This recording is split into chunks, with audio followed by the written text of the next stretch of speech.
Sisters and brothers, it's truly a privilege and an honor to introduce one of the most significant figures in our history as a country, and someone who has done so much and fought so hard on behalf of women's rights and indeed human rights. Dr. Henry Morgantaler was born in Poland and survived the horrors of the Nazi Holocaust of Auschwitz and Dachau before coming to Canada after the end of World War II. In 1953, he completed his medical studies at the Université de Montreal and opened a family practice there. A tireless advocate for human rights and women's equality, Dr. Morgantaler has raised our knowledge and understanding of how fundamental reproductive freedom is to women's equality and their economic equality. Dr. Morgantaler has raised our knowledge and understanding of how fundamental reproductive freedom is to women's equality. The Canadian Labour Congress is shining the spotlight on the growing wage gap between men and women and the outrageous actions of a federal Conservative government that has turned the clock back on women's equality. So it's more than fitting, as we celebrate Dr. Morgantaler's historic victory for women 20 years ago, we honor his amazing contribution to the advancement of human rights, women's equality, and progressive change. Sisters and brothers, the Canadian Labour Congress, your Canadian Labour Congress, is proud to give the 2008 Award for Outstanding Service to Humanity to a most deserving recipient, Dr. Henry Morgantaler.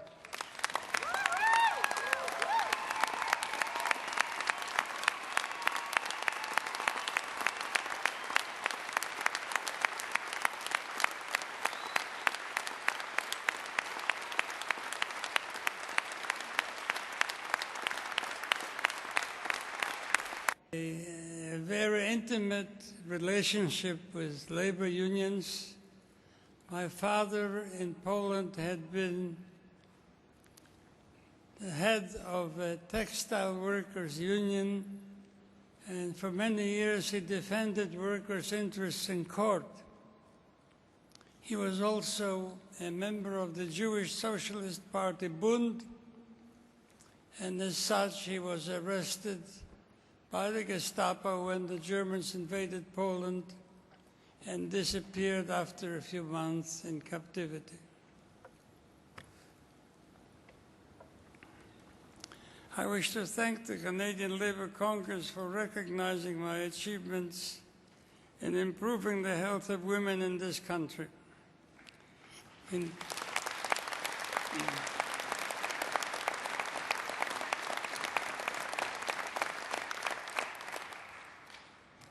In doing so, you acknowledge the work of many individuals, doctors, nurses, counselors, all those people working in abortion clinics today, all those people who continue to provide choice for women in Canada.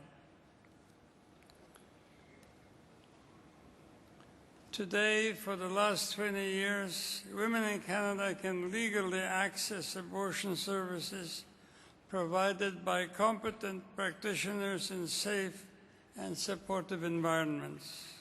The Supreme Court of Canada's decision to invalidate Canada's abortion law 20 years ago, a decision that ushered in a period where women in Canada have been able to legally and safely get access to competent abortion services on request without interference by the state. I remember well the day of January 28, 1988, 20 years ago, when the Supreme Court of Canada issued its ruling making abortion in Canada legal. It was a great victory which permitted doctors to offer help to women needing these services under conditions of safety and security. After a long and difficult battle where I had defied the law and was jailed for 10 months, because I had decided to offer help to women seeking abortions to protect their life, health, and well-being. Prime Minister Pierre Trudeau made significant changes to improve the law. A woman's request for a termination of pregnancy had to pass and be approved by a hospital committee. Not only did this result in delays which made the procedure more dangerous, in many hospitals, especially Catholic hospitals, access to abortion services was non-existent or severely reduced. In contrast, the 1988 Supreme Court of Canada Morgantaler decision allowed women to make decisions about their reproduction, acknowledging them as responsible citizens able to make choices in such intimate matters of enormous import to their quality of life, their safety and well-being. In 1975, the Supreme Court of Canada condemned me to 18 months in jail. In 1988, it reversed itself completely and exonerated me and two of my colleagues, declaring in practice abortion to be a right of every Canadian woman. Canada remains the only country in the world without an abortion law. In spite of this, service is not accessible to many women today. It became clear to me after 1988 that it was not enough to win in the courts. Women were still deprived of adequate abortion services.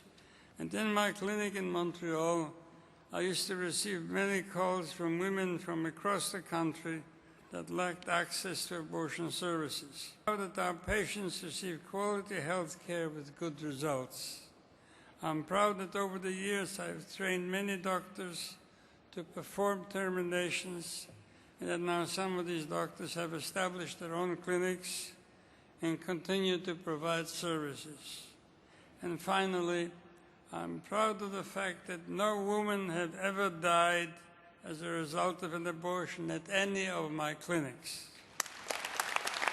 The Supreme Court decision is still being challenged, not openly but behind closed doors, behind provincial statutes and ordinances, behind legislation designed to limit access in some doctors' offices, sometimes by the doctor who will refuse to make a referral, sometimes by the receptionist who can virtually deny access to the doctor, within hospital boards of directors and within provincial legislatures. We must not become complacent. One has only to look south of the border to realize that the woman's right to choose can easily be eroded. I wish to thank all those who helped to make my life meaningful. The doctors, nurses, counselors, and others who participated and helped me to practice in a controversial and difficult medical specialty, and especially to all my patients who allowed me to feel good about helping them out of a difficult situation. Please remember that these are still difficult times for many. Please remember that there are still women being shamed and humiliated, that there are still medical professionals across Canada who do not believe in the woman's right to choose, that there are still providers who work in very difficult circumstances and need your support. I'm proud of my contribution to the safety and dignity of the women of this country. The fight is not completely won. We still have to fight to make reproductive freedom a reality in each province, in each part of the country. Thank you very much.